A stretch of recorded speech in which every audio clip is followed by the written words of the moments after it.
Hey guys, how you doing? This is Caleb Dirksen, and I'm still trying to finish my bonus episode on Chibiverse Episode 5, the Chibi Quiz Challenge. But while I'm finishing it off, I want to give out some news for a Danville discussion news episode, so let's do it. The following is a very special news episode of the Danville discussion.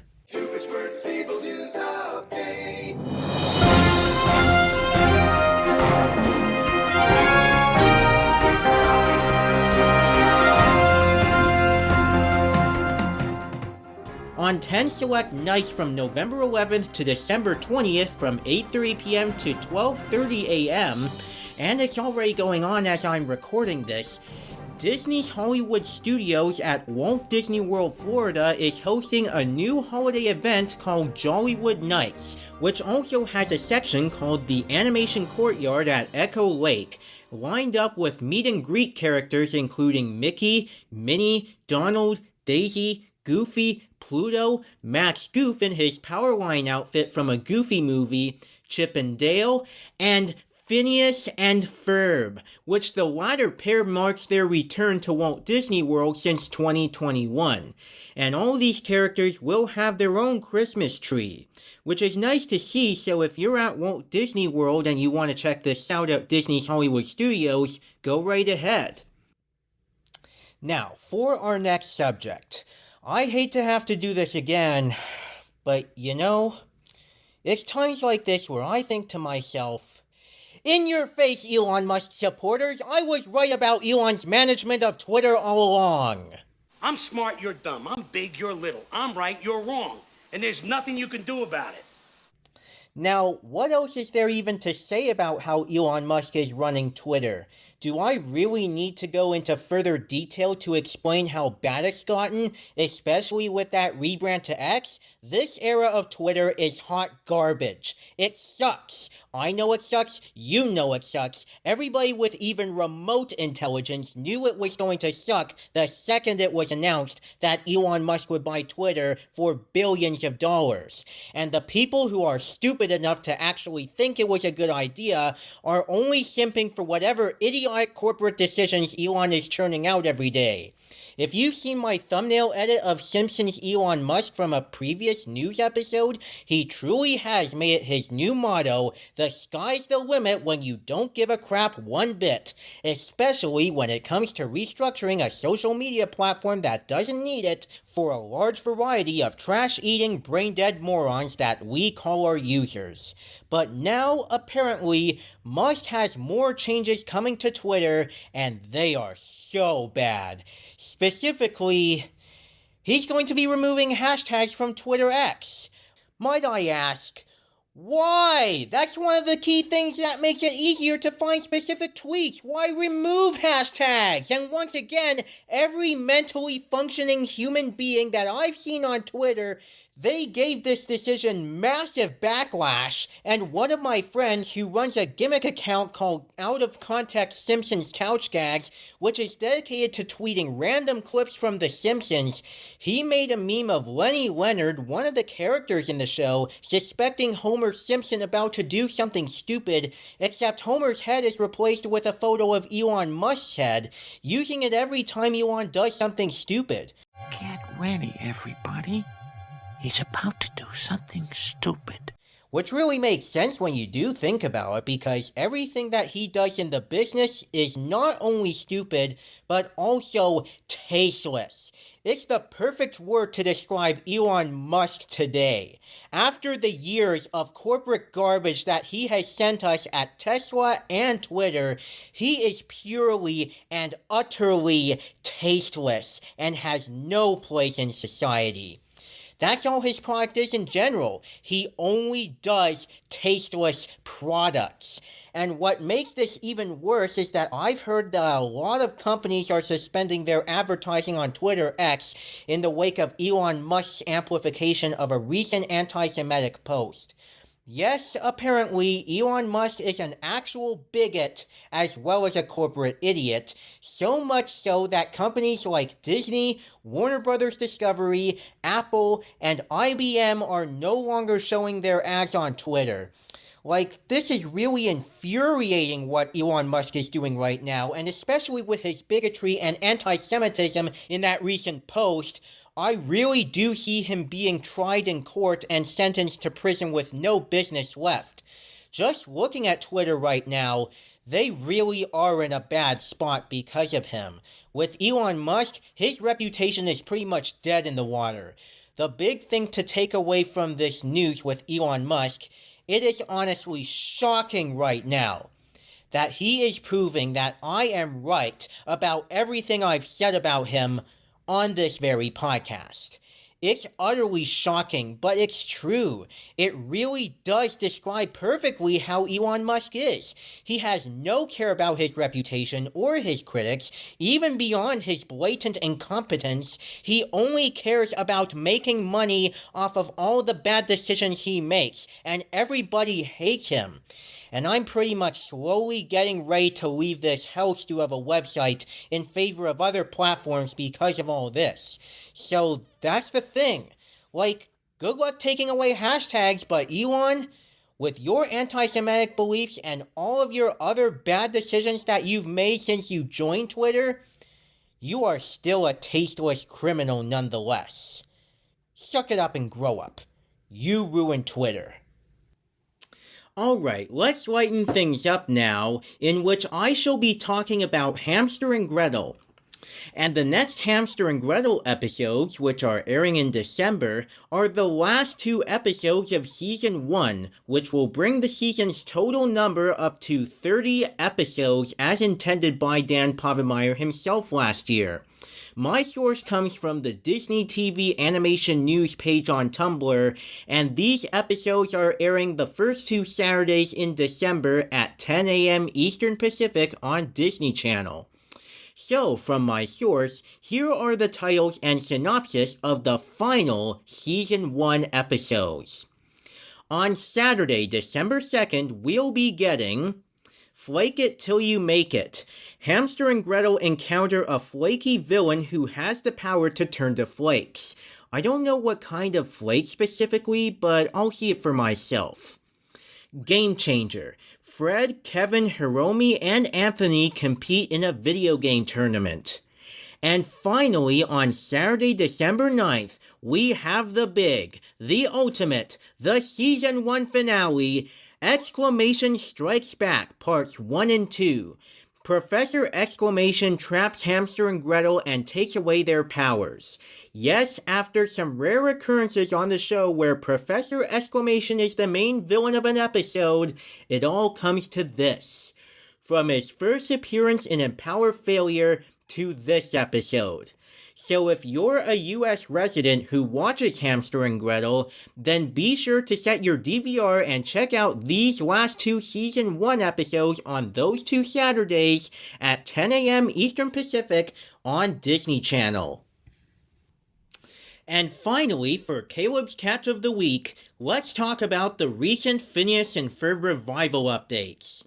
First off, Dan Povenmire has confirmed on his TikTok that recording for Season 5 has begun, with Vincent Martella as Phineas apparently singing the first song for it, and Ashley Tisdale returning as Candace. In fact, let's hear those TikToks right now, starting with Dan Povenmire's TikTok. So today we recorded Vincent singing the very first song of the new Phineas and Ferb. And what did I do, Swampy? You might have cried a little bit. I cried like a little bitch, is what I did.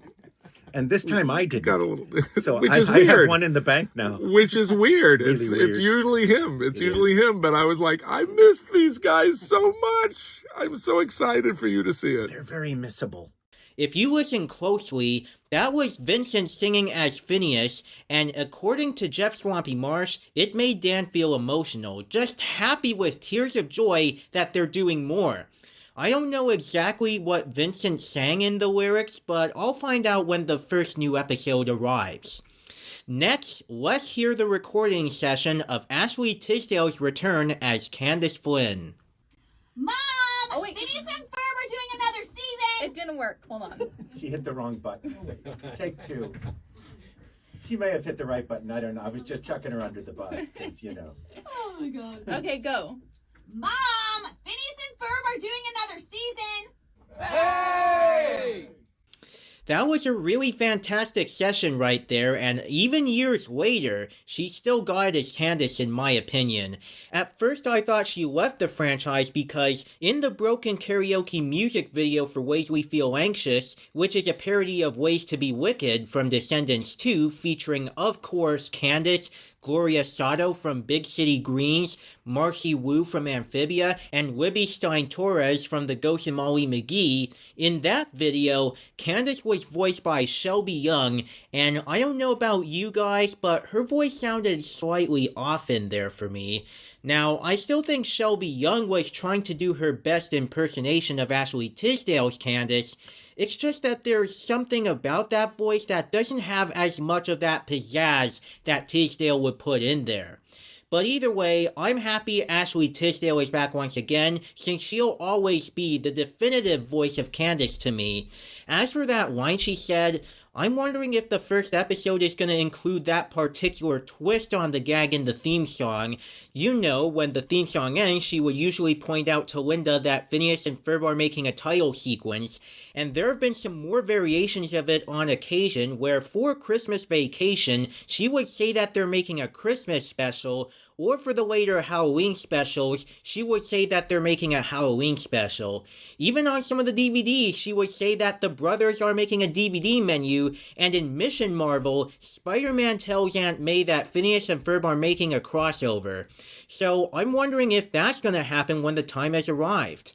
In other news, regarding Mitchell Musso, the voice of Jeremy Johnson, his charges of public intoxication and theft have been dismissed as confirmed on his Instagram story. He said, "Thank you guys for standing by me during this time. I want to thank all of you for listening and being there.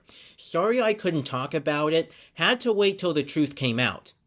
If you don't know, he was accused of those charges and arrested, and then a few months later, his charges were dismissed. I wonder if this means he'll voice Jeremy again in the revival.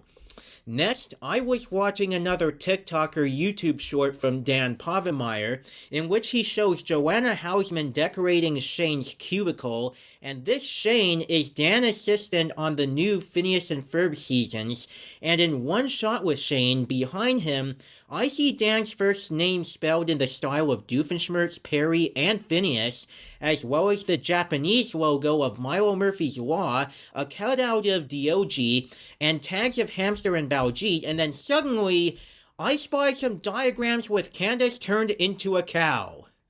Might I ask, what the frog did I just look at? This is some literal cow porn right there, and it's just disturbing, gross, and too weird to look at.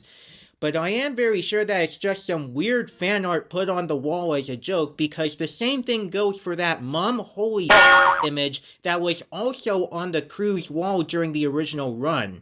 I'm pretty sure that this abomination of an image wouldn't be allowed in the show, and hopefully it doesn't, because Disney would never allow cow porn on their kids and family shows. Lastly, 2 more Season 5 episodes have been revealed through the Entertainment Identifier Registry. You know that segment next to Out of Character that was labeled to be announced?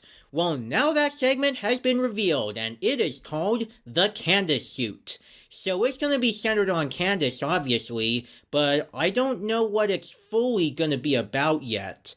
The other episode that's been revealed recently is the 3rd Chronicles of Meep episode, Meep Me in St. Louis, which has now been confirmed to be part of Season 5. So those are all the Phineas and Ferb revival announcements that I have right here, and we shall continue to see more of these updates leading up to the show's return in 2024. And that's all the news that I'm going to be throwing out for right now, so thank you guys so much for listening to this bonus news episode of the Danville Discussion.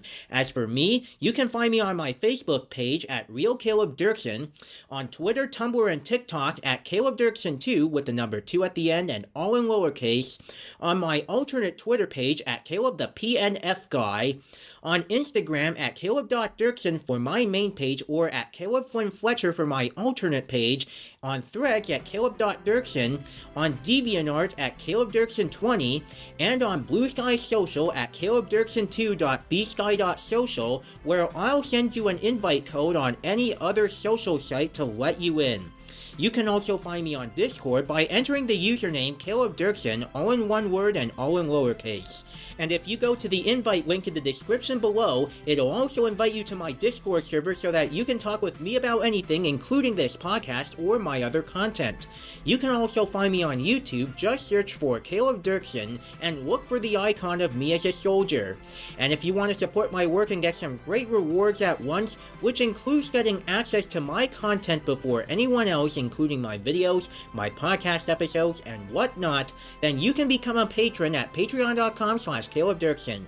Special thanks to everyone who has followed or supported me on Patreon, including Kalela Shaw, Sue Friend, Brock Clifton Friend, and my guest patron Gilbert Gann. It really means a lot to me.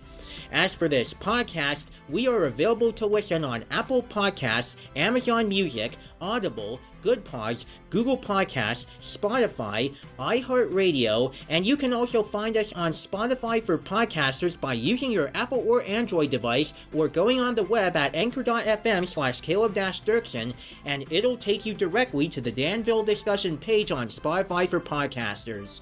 If you have listened to this episode on Apple Podcasts or any other podcast service, can you go and just rate and review this show? I would much appreciate it as long as it's respectful. And if you have listened to this episode as a video on YouTube, then please press that like button and leave us a little comment with your thoughts on the news that I've talked about. You can also share your feedback or ask some questions by sending us an email at danvillediscussion@gmail.com with the words "The Danville Discussion News" in the subject line. And I'll be back next time with the actual episode of Chibiverse with the Chibi Quiz Challenge. So with that said, thank you guys again for listening, and until next time, this is Caleb, over and out. This podcast was created strictly and only for entertainment and information purposes. It is not endorsed by the Walt Disney Company, Disney Television Animation, or their affiliates. All and any names, images, clips, sounds, or other items related to Phineas and Ferb, Milo Murphy's Law, Hamster and Gretel, and other Disney properties are trademarks and or copyrights of their respective holders. All original content from this podcast is the intellectual property of the Danville Discussion and the host or hosts running the podcast, unless otherwise noted.